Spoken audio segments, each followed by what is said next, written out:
नमस्कार, मी Sujata Bhasme education and technology या चॅनलमध्ये तुमचं सगळ्यांचं स्वागत आहे. माझे व्हिडिओ जर तुम्हाला आवडत असतील तर ते लाईक करा, शेअर करा आणि सबस्क्राईब करा, म्हणजे माझ्या नवीन व्हिडिओची नोटिफिकेशन तुम्हाला मिळत जाईल. बघत होतो जनरल अँड रिलेव्हंट एन्व्हायरमेंट, त्यातले काही कन्सेप्ट्स आपण बघत होतो, ज्याच्यामध्ये एन्व्हायरमेंटल फॅक्टर्समध्ये आपण लास्ट लेक्चरला मार्केट एन्व्हायरमेंट बघितलेलं होतं. त्याचबरोबर आपण टेक्नॉलॉजिकल एन्व्हायरमेंट संदर्भातली इन्फॉर्मेशन घेतलेली होती. त्याचबरोबर आपण सप्लायर्स एन्व्हायरमेंटची घेतलेली होती, इकॉनॉमिक एन्व्हायरमेंटची इन्फॉर्मेशन घेतलेली होती, रेग्युलेटरी एन्व्हायरमेंटची इन्फॉर्मेशन घेतलेली होती, त्याचबरोबर पॉलिटिकल एन्व्हायरमेंटची इन्फॉर्मेशन घेतली. ते म्हणजे socio cultural environment. Socio cultural environment म्हणजे काय, तर सामाजिक आणि सांस्कृतिक स्वरूपाचं जे काही वातावरण असतं त्या वातावरणाचा परिणाम हा सुद्धा आपल्या बिझनेसवरती होत असतो. मग त्याच्यामध्ये सामाजिक वातावरण कशा प्रकारचं आहे, ज्या ठिकाणी आपला बिझनेस आहे त्या ठिकाणची संस्कृती कशा प्रकारची आहे याचा सुद्धा परिणाम आपल्या बिझनेसवरती होत असतो. These environmental factors relate to social norms, groups and value systems which have a strong influence on the behavior and relationship of people.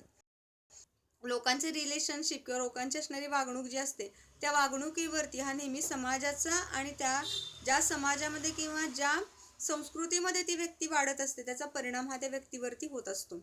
Following important components are more influential in shaping socio-cultural environment. खाली जे काही महत्त्वाचे घटक आहेत त्यांचा समावेश कशामध्ये केला जातो, सोशो कल्चरल एन्व्हायरमेंटमध्ये केला जातो. त्याच्यामध्ये दिले attitude of people, value system, social custom, belief, social rituals, lifestyle and social behavior and social practices, expectation of the society from business. लोकांचा बिझनेसकडे बघण्याचा, लोकांचा ॲटिट्यूड, दृष्टिकोन कसा आहे, त्यांची व्हॅल्यू सिस्टीम कशी आहे, त्याचबरोबर त्यांचे असणारे प्रथा परंपरा या कशा प्रकारच्या आहेत, लोकांचा कोणत्या गोष्टी, त्याचबरोबर लोकांची लाईफस्टाईल किंवा लोकांची असणारी जीवनशैली कशा प्रकारची आहे, सामाजिक वातावरण किंवा सामाजिक वागणूक कशा प्रकारची आहे, त्या लोकांच्या समाजाकडून काय एक्सपेक्टेशन्स किंवा काय गोष्टींची त्यांना गरज आहे समाजाकडून, या सगळ्या घटकांचा समावेश सोशल कल्चर एन्व्हायरमेंटमध्ये केला जातो.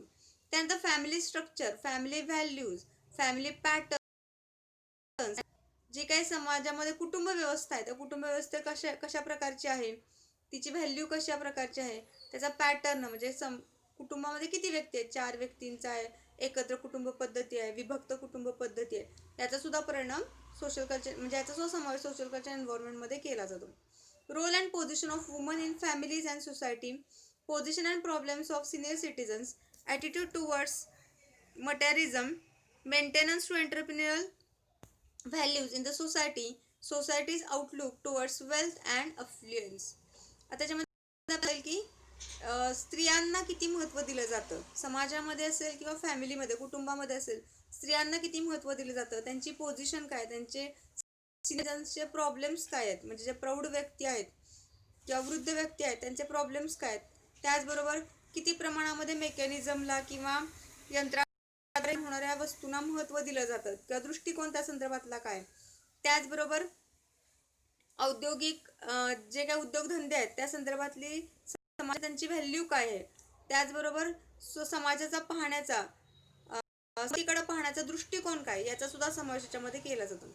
Level of education and literacy in the society, condition of mass education, professional education, awareness among people about own rights, work ethics, attitude of the society towards minority and disadvantage of the society.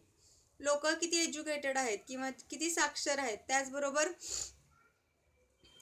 जे काही ग्रुपमध्ये मास education दिलं जातं त्याचा ते कितपत दिलं जातं, त्याचबरोबर प्रोफेशनल एज्युकेशन किंवा पेशावर शिकणारी ही किती आहेत, लोक मनामध्ये त्यांच्या हक्कांविषयीची काय जाणीव आहे, त्याचबरोबर त्यांचा असणारा दृष्टिकोन मायनॉरिटीकडे पाहण्याचा दृष्टिकोन असेल किंवा जे काही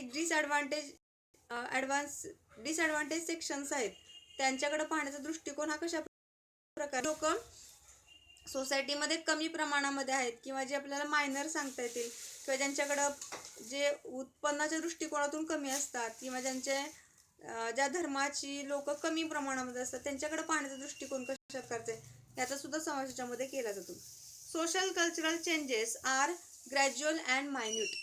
जे काही सामाजिक आणि सांस्कृतिक स्वरूपाचे जे बदल होतात ते एकदम मायन्यूट स्वरूपाचे, एकदम छोट्या पद्धतीचे असतात. Therefore vigilance and conscious and careful analysis of socio cultural environment is most essential. आणि यासाठी सोशल कल्चर एन्व्हायरमेंटचा काळजीपूर्वक अभ्यास करणे अतिशय महत्त्वाचे आहे. नेक्स्ट पॉईंट आपण बघणार आहे इंटरनॅशनल एन्व्हायरमेंट. इंटरनॅशनल एन्व्हायरमेंट म्हणजे जागतिक जे वातावरण आहे त्याचा सुद्धा परिणाम आपल्यावरती होत असतो. जसे की आता आपण बघतोय की आता कोरोना आला कुठून, तर चीनमधून. पण परिणाम कुठं होतो, तर आपल्या भारताच्या अर्थव्यवस्थेवरती होतो. ऍक्च्युअल फक्त तो चीनच्या अर्थव्यवस्थेचा परिणाम व्हायला पाहिजे होता, पण तो रोग आपल्या इकडे आल्यामुळं संपूर्ण जगावरती, भारतात संपूर्ण जगाच्या अर्थव्यवस्थेवरती त्याचा परिणाम झालेला आपल्याला पाहायला मिळतो. आणि साहजिकच त्याचा परिणाम बिझनेसवरती आपण होत राहतो.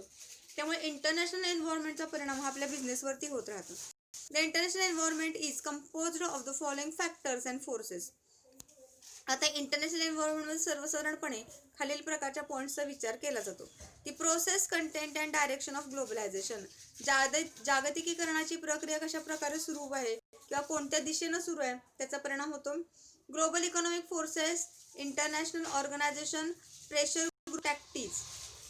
ग्लोबल इकॉनॉमिक फोर्सेस कशा प्रकारचे आहेत, म्हणजे जागतिक आर्थिक घटक जे आहेत त्यांचा परिणाम किंवा त्यांचं प्रेशर, त्यांचे ग्रुप कशा प्रकारचे त्याचा परिणाम होत राहतो. Trade transactions, treatises of global trade and commerce. Trade transactions कशा प्रकारचे, म्हणजे कुठल्या प्रकारे व्यवहार केले जातात, जागतिक व्यवहार कशा प्रकारे केले जातात किंवा वाणिज्य कशा प्रकारे व्यापार केला जातो याचा समावेश इंटरनॅशनल एन्व्हायरमेंटमध्ये केला जातो. म्हणजे थोडक्यात आयात निर्यात असेल समावेश केला जातो. Global financial system organisation, sources and method of financing, international accounting standards. जागतिक आपल्याला जर समजा आर्थिक मदत जी पाहिजे असेल, जागतिक तुम्हाला आर्थिक मदत केली जाते ती, त्यासाठी वेगळ्या प्रकारे ऑर्गनायझेशन्स काम करत असतात. त्याचबरोबर त्यांची मेथड कशा प्रकारची आहेत, फायनान्सिंग करण्याची असेल, त्याचबरोबर अकाउंटिंग स्टँडर्ड कशा प्रकारे मेंटेन केले जातात याचा समावेश इंटरनॅशनल एन्व्हायरमेंटमध्ये केला जातो.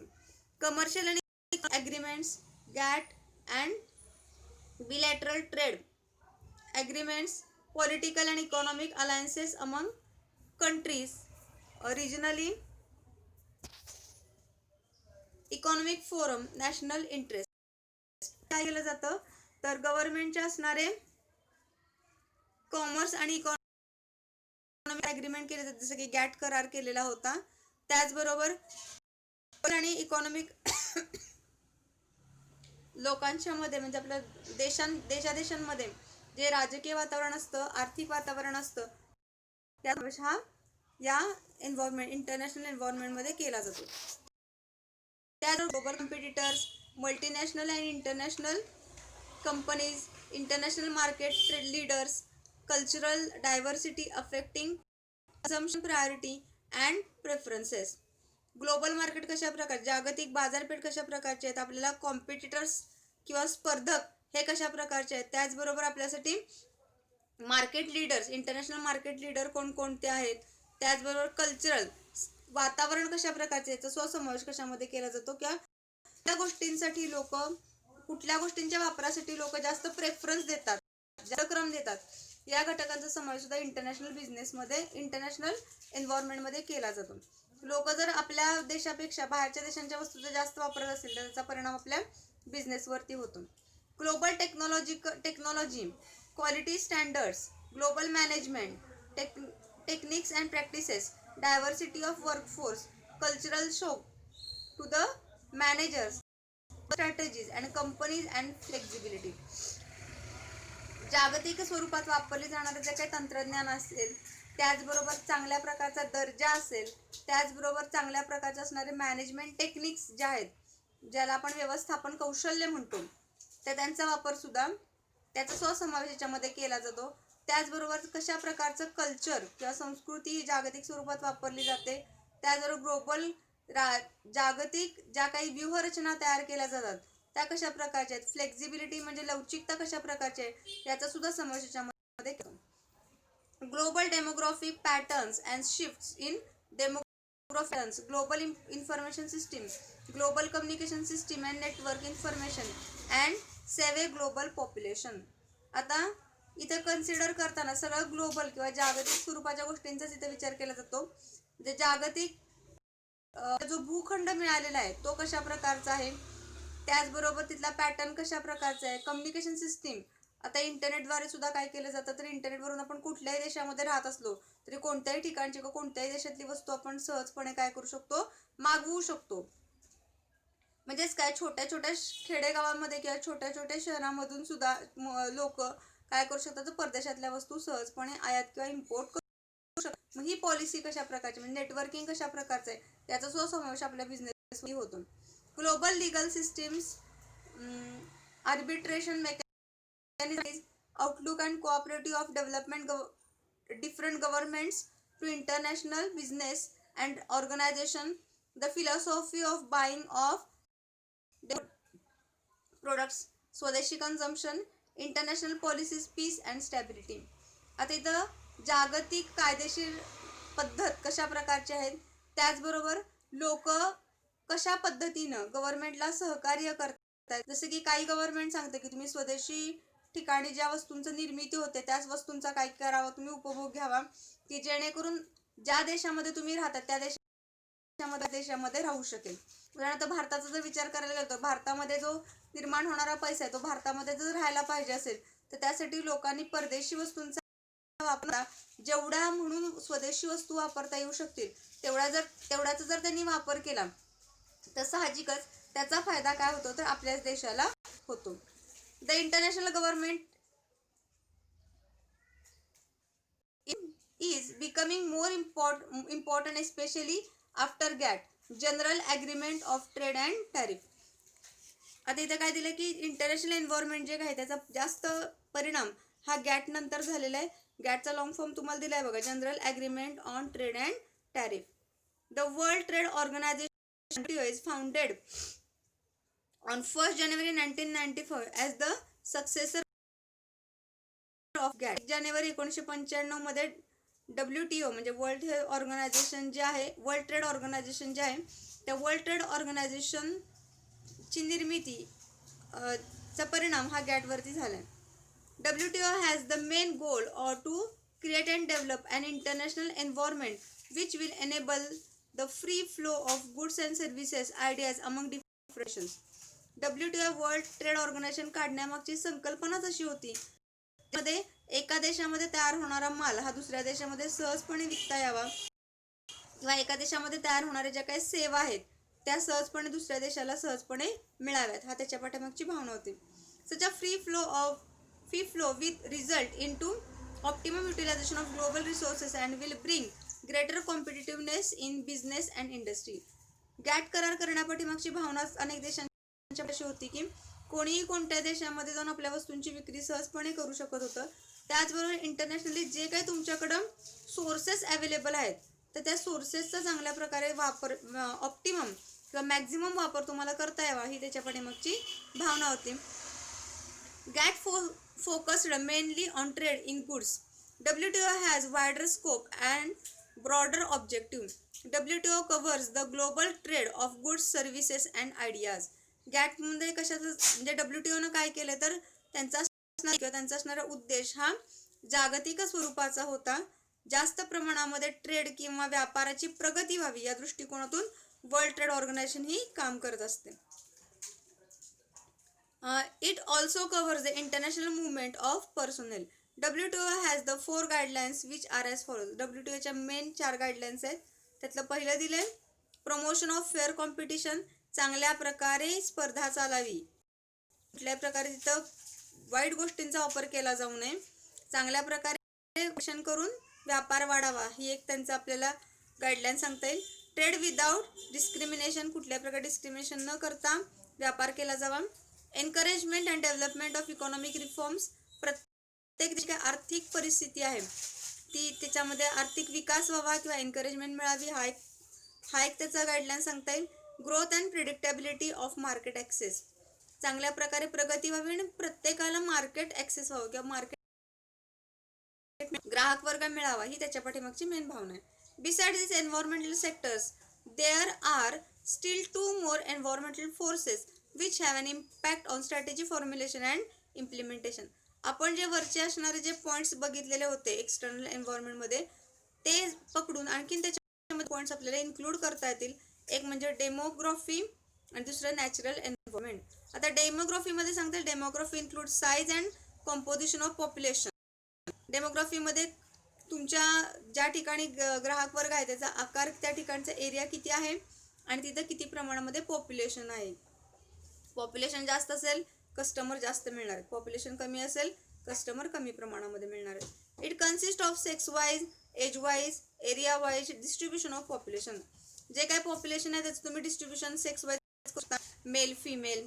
एज वाईज करू शकता, जसं की लहान मुलं, त्याच्यानंतर मोठी म्हणजे तरुण वर्ग, त्यानंतर पुन्हा प्रौढ वर्ग, त्यानंतर म्हातारा वर्ग. या पद्धतीने तुम्ही त्याचं डिस्ट्रीब्युशन मार्केटचं करू शकता.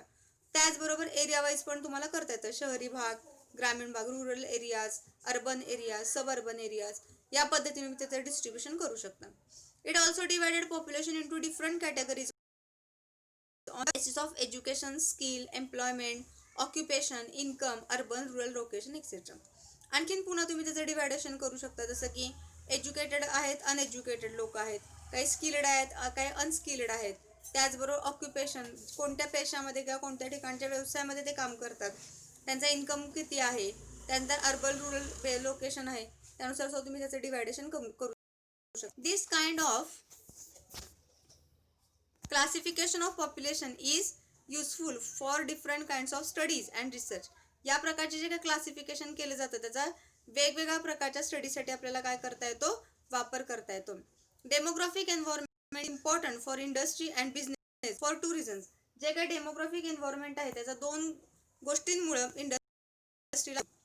Population is the store house of customers. जे काही पॉप्युलेशन असतं त्या पॉप्युलेशनमध्येच आपल्याला आपले कस्टमर्स सापडतात. हा एक एम झाला डेमोग्राफिक एन्व्हायरमेंटचा स्टडी करण्यापाठीमागं. आणि दुसरं population is source of workfare of labour. आणि जे काही तुम्हाला लागणारा कामगार वर्ग आहे हा सुद्धा तुम्हाला काय होणार आहे, त्या पॉप्युलेशनमुळे मध्येच मिळणार आहे. या दृष्टिकोनातून डेमोग्राफिक एन्व्हायरमेंटचा सुद्धा आपल्याला स्टडी करता येईल. आणखीन एक आपण पॉईंट बघतो तो म्हणजे नॅचरल एन्व्हायरमेंट. आता वातावरण कशा प्रकारचं आहे त्याचा सुद्धा परिणाम आपल्या बिझनेसवरती होत राहतो. Natural environment consist of natural resources, ecological system, degree of pollution, climate and geography etcetera. Natural एन्व्हायरमेंटमध्ये काय काय येतं तर नॅचरल तुमचे नैसर्गिक स्रोत किंवा नैसर्गिक जे काय तुम्हाला लागणार रॉ मटेरियल, इंधन आहे, फ्युएल आहे किंवा खेळती हवा आहे, ऑक्सिजन आहे, जे व्यवसायासाठी लागणार आहे ते तुम्हाला किती प्रमाणामध्ये उपलब्ध होतं.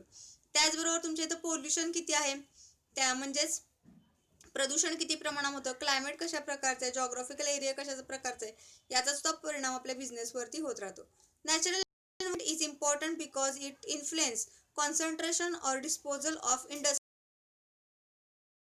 to growth and location of industries, balance in development, pollution control and protection of ecology, selection of environmental friendly and manufacturing process and products etc. Natural environment काय की त्याचा अभ्यास करणं काम महत्त्वाचं आहे. तर त्यामुळे तुम्हाला इंडस्ट्रीच्या संदर्भातले अनेक प्रकारचे निर्णय घेता येतात. जसे की आपल्या इंडस्ट्रीची ग्रोथ होऊ शकते का, म्हणजे इथं वाढ होऊ शकते का, किंवा त्याला लागणारे आपल्याला जागा योग्य प्रकारे उपलब्ध होतात, त्यासाठी लागणारे जे काही घटक आहेत, स्रोत आहेत, ते आपल्याला नॅचरल एन्व्हायरमेंट मधून किंवा नैसर्गिक वातावरणातून मिळू शकतात का, या संदर्भातले असणारे निर्णय आपण त्याद्वारे घेऊ शकतो. त्याचबरोबर आपल्याला पोल्युशन कंट्रोल करून ठेवता येईल का, ज्या ठिकाणी झाडं जास्त आहेत अशा ठिकाणी जर तुम्ही तुमचा व्यवसाय काढला तर तुम्हाला पोल्युशनवरती कंट्रोल ठेवणं, म्हणजे जे काही एअर पोल्युशन आहे त्याच्यावरती कंट्रोल ठेवणं थोड्याफार प्रमाणामध्ये शक्य होऊ शकतं. म्हणजे कशा प्रकारची लोकेशन, नॅचरल एन्व्हायरमेंट कशा प्रकारचे, याचा सुद्धा परिणाम तुमच्या बिझनेसवरती होत राहतो.